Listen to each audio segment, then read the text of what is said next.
Welcome back to another video here on Free Will Photos. Today I'm just going to go through another edit of these flowers. I'm not quite sure what type of flowers these are. I'm just going to edit these using ON1 Photo RAW 2023.5. So let's dive into it. The very first thing that I like to do with my edits is grab the landscape or the portrait color profile or camera profile. I just like the base edit of what I get. With this particular image, I really like this portrait, so I'm going to go with that. Now, that's all I'm going to do in the develop module. I'm going to jump over to the local adjustment module, and this is where I want to make all of my fine-tuned adjustments. So using my Elgato Stream Deck, which I have here in front of me, you can't see it on the camera, I'm going to go ahead and invert this mask, and I'm going to start building up this particular image. And the way that I want to start here is, let's see what happens with the shadows. So if I pull those up, there's nothing really special that's happening in the background of the image. So what I'm going to do is actually bring the shadows down, and then I'm going to do something that's a little strange. Well, actually, what I'm going to do is just pull down on the opacity of this particular effect. So I'm not darkening those shadows too much, but I'm really looking at the shadows that are cast inside of the flower.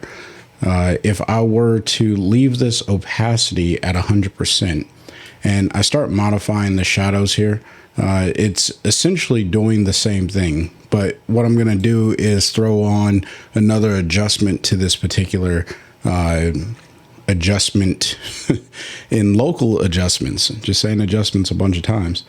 So I'm going to pull down on the blacks, and that's going to bring a sort of richness to the overall image.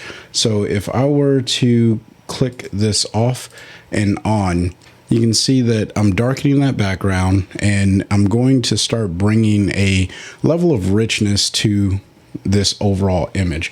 So I'm just going to call this shadow dark, and we're going to leave that one alone because that's starting to give us that look that I want to go for. The next step that I want to do here is actually modify the structure. So using my Stream Deck, I'm going to invert the mask again, and I am going to pull down on the structure, and this is just going to help that background get a little blurry. I could absolutely do this with a lens blur or anything else, but I want to do it with the structure slider. Now, I originally didn't want this effect to impact the flowers, but I actually like what it's doing to the flowers, making them a little softer. So I'm going to leave it as the impacting the whole image here, and let's see what happens with the highlights, because what I really want to do is maybe increase the highlights, but that's not going to work. So I'm just going to leave that structure. Now let's get to modifying these flowers. What I think I want to do here is just make them pop and become a little bit more bright. So what I'm going to do, let's see if I can select all of it using the luminosity mask, which if I pull down on my window, I should be able to get right into those flowers, which I'm doing pretty good there. And now what I want to do is maybe modify how this is blending all the way through. And like I always say, throw a little bit of a feather on there. That just helps with the seamless transition. So what I want to do is get rid of some of these other areas. So bear with me as I clean up my mask.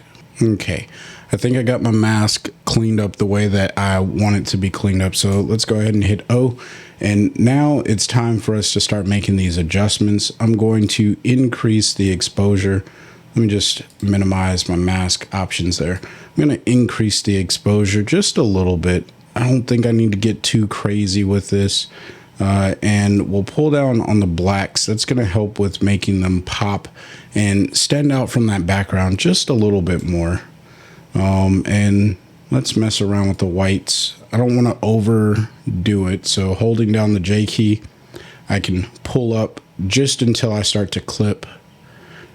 And I think that is going to do the trick there.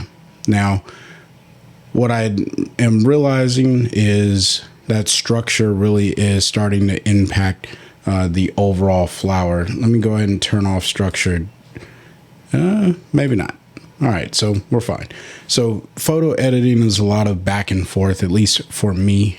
Let me know in the comment section if that's something that you struggle with, where you make an adjustment and then you're like, you know what, I think I need to go back and redo the adjustment or change something with the adjustment, whatever it may be. All right, so now it's time to start modifying the colors in the image and really getting that tonal separation. I want to do this in two different types of passes. So I want to see if I'm going to be able to select the flowers here. So let's go ahead and see if foreground, well, it doesn't want to give me a display of what that's going to select. So flora, oh, because it's not really picking up anything. And then flora is picking up pretty much everything. So this is one of those times when you might want to use that encircling tool. So I'm going to grab a color enhancer. All right, so now that I have the color enhancer available to me, what I want to do is really just select these flowers that are right here. So I'm going to hit the letter N, and I'm going to grab these flowers. I know that in a previous video, I may have talked about zooming in, but here it's going to be really hard for me to zoom in and grab this. So I'm just going to do a very rough outline, really painting more inside of the areas that I want the mask to keep, or the things that I want to keep in the mask, because that tells ON1 kind of where that edge is. And it does a pretty good job at finding the areas that you want. I obviously need to make sure that I go back and refine the mask, but I'll fast forward through this so that way you don't have to sit and watch me try to meticulously draw around.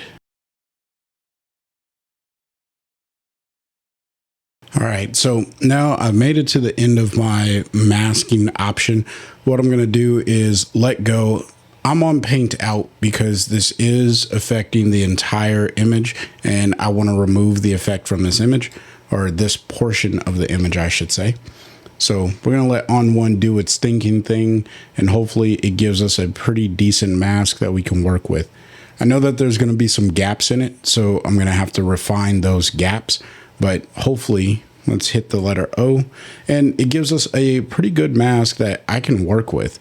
Honestly, this is a great mask. So what I'm going to do is I'm going to hit the letter O, turn on my red overlay, and the areas that are in between the petals here and up here, I'm going to fix those. So in order for me to do that, what I need to do is change my paint mode to paint in, and then select around those areas. So that way ON1 knows to paint that or add that back into the mask using the encircling tool. And so we'll do something like that. And ON1 did a pretty good job at grabbing those areas. If I make my brush just a little bit smaller, I think I might be able to get a better selection as it goes around and selects these areas to remove from the mask, because sometimes the smaller the brush, the easier it is for ON1 to really find those edges and make a decision for you. It's AI, it learns as you work, or I guess as ON1 programs it, and with every update they seem to be doing things with the masking, so I'll go with that. Okay, And I don't have to be like 100% perfect on this. And I know that this is not very entertaining to watch, but this is a part of my workflow, and just using the tools that are available to us now. And I could even try, let me just paint over this and see if that will fix the problem, but it doesn't seem to do that. So and I am on hair and branches, but I'm just going to keep using the encircling tool. That seems to be my favorite tool. And I'm still working on the curves video, but the encircling tool is like my favorite masking tool inside of ON1 right now. It seems to really do the trick, even though it's not absolutely perfect, right? But it does a really, really good job. And I'm excited that I now have a reason to use the refine tools again, because I never used them in previous versions of ON1 because they just didn't get me what I needed. But this is an acceptable amount of editing a mask, at least for me. So I'm going to hit the letter O, and we're going to leave that be. Now that we have our background selected, I can go ahead and start to kind of desaturate that background, which is the edit that I was going for here. And why is it not desaturating? There we go. And maybe even pull down on the vibrance. And you see how that's just helping these flowers start to stand out. That's essentially what I want to get out of the image here. And you know what? I think I'm going to take this mask. We're going to copy it. And we're going to go ahead and paste this onto a blur. Originally, I wasn't going to use a blur, but again, this is just the way that my editing style goes, or how I edit. I go back and forth, and it's like, okay, what can I do? So I want to share that more with you guys as I start using ON1 and other photo editing applications. But what I want to do is drop a lens blur over this image, and then I'm just going to paste using my keyboard shortcut, or my Elgato that has a keyboard shortcut mapped. It's just going to paste that on for me. And that is doing okay. You can see that I have these halos affecting the image here. So my flower is in focus, but the mask itself needs to be kind of tailored, or tapered, I should say. So I may have to modify the mask, but I just want to see what I can do as far as the background goes with blurring it, and kind of getting that into a more acceptable area for me to work. Because I have an idea in my mind. I'm just trying to make it come to life inside of ON1. So nope, feathering is not going to solve this issue. So let's go back to our refine tool, and let's see if by adding, I want to go with something low, so let's go with 6. And then I'm just going to double click, and I want to remove from the mask. And maybe that's just not enough, so let's pump that up real quick. And it's not blurring it enough, so let's go to chisel, and let's chisel away. So remove, we'll see if 18 pixels is enough. Double click that, and yeah, that's starting to get the mask a little bit better. Let's do that one more time. Yeah, there we go. So now that's looking a little bit better. I may have to throw in just a small amount of feather, so that way it blends, and I'm starting to see some more blooming going on over here. So let's double click that. I just want to chisel away until we get a more refined look. And double clicking is just adding this effect, or this, I believe it's pixel count for the amount, but it's removing, in this case, 18 pixels from the mask. So when I double click, it just does that around the entire perimeter. So now if I hit the letter O, it doesn't look like it did anything. But it did, because it just pushed it further away. Yeah, I'm not a fan of the red overlay, but anything that's in red means that it's no longer being affected by the effect. All right, that's enough rambling. Now, I think I can probably bring this back up to 100 now that I got rid of some of that blooming. And we'll go here. So let's go back to our color enhancer, and let's see if we can really pull down on the saturation of the greens in the background, and maybe even make them darker. And maybe even go to the yellow channel, saturate that. We'll move the greens in the background more towards the yellow. And I'm just not getting a lot of feedback here, so I'm not quite sure what's happening. Maybe we'll move these yellows more towards the orange, and the orange more towards red. And maybe I need to just pull up on the range, so that way it's really impacting that background. Now, just making sure that I am not impacting the stem here, because what I want to do is add another color enhancer, and we'll move this blur underneath the color enhancer. So now we'll add a second color enhancer, and this time we're going to target those flowers. And so I am going to paste my mask on here, and I am going to invert the mask. Again, I have another shortcut on my Elgato, so that way it makes it a little bit easier. And what I'm going to do is saturate everything inside of the mask. So if I hit the letter O, you can see that I am working on the actual flower now. And it's not a perfect mask, but for the sake of tutorial, or this tutorial, I'm just going to keep moving through. But now I want to go green, and, or I'm sorry, move the yellow color more towards the green. And then the greens, I want to saturate those.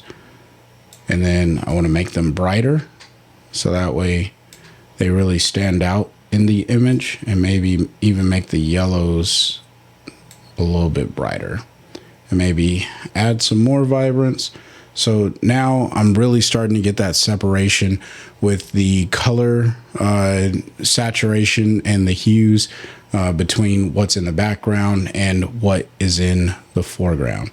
So the last thing that I'll do to this image is add in a LUT. And I'm not sure what LUT I want to add. I'm starting to really appreciate the idea of adding in a LUT, but I just haven't figured out what LUT I like. So let me know in the comment section if you use the Lut tool, and if so, what feature or which ON1 preset of the Lut do you like? I'm personally not going to use ones that I've downloaded or created myself. I'm just going to use the stock ones and find a way to make this make sense. So maybe Elton. And if I pull this down, I like the way that that's working. Let me go ahead and paste that mask on there. So it pulls the LUT away from the flowers, and now I'm getting this look on the image. Like if I turn this off and on, it just looks a little bit more like it pops, right? And I could obviously blend this all kinds of different ways. But hopefully this really does help give you an idea of what you can do inside of ON1 Photo RAW with your images. So this is the before image, and this was actually, in my opinion, a really nice image that I took, but I wanted to do something with it, and I think that this is something I can give to my wife and hang up because it is not overexposed. Hopefully you found value in this content. If you did, smash the like button. If you're new here, my name's Chris. I create content centered around ON1 Photo RAW so you can learn how to use the software and get your creative idea out and into the world, just like I'm doing with this particular image. So if you don't have ON1 and you want to pick it up, or if you just want to save some money while you're purchasing things over on the ON1 website, consider using my discount code FreeWillPhotos20 at checkout, and that'll save you 20%. If you got questions, drop them in the comment section below. I'd love to know how you guys are using ON1 Photo RAW for your own work. And until the next time, I want you to stay inspired and keep creating. Peace.